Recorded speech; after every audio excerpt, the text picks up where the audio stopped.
hal yang selama ini dilupakan dalam kurikulum Fakultas Hukum ke depan, kalau ada? Karena tadi Anda ceritakan tanggung jawabnya besar, dan kita kita lihat tadi kalau ada ilmu pendukung lain itu akan membuat maturitasnya lebih baik gitu. Ini kan bukan proyek 1-5 tahun, proyek generasional, dan kita di persimpangan yang sebenarnya bisa merefleksi. Silakan, Pak.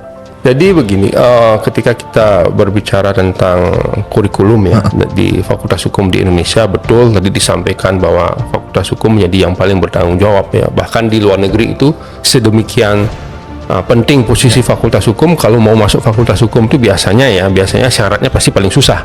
TOEFL-nya paling tinggi lah, kemudian juga terutama dari sisi writing-nya biasanya diminta yang lebih tinggi dan sebagainya.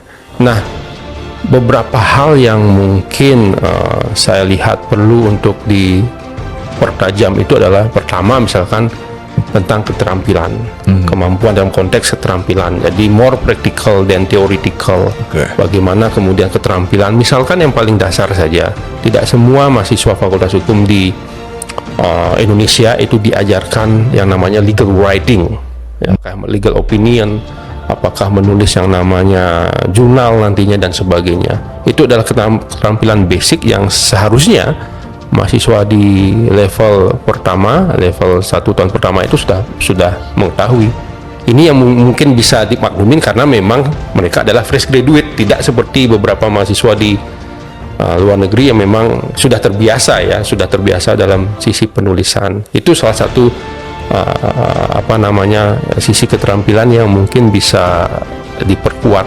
Legal writings, kemudian juga legal opinion beberapa, karena kita memang sebagai mahasiswa hukum, sebagai juga scholar di bidang hukum ya, yang membedakan kita dengan disiplin ilmu lain ya, ketika kita berpikir, kalau di Hindu kita kenal Trikaya Parisuda, itu berpikir, berbicara, berperilaku itu harus berdasarkan pada hukum, harus ada suatu dasar hukum yang definitif, yang firm untuk kemudian menyatakan ini right atau wrong, ya, bad or virtue dan sebagainya.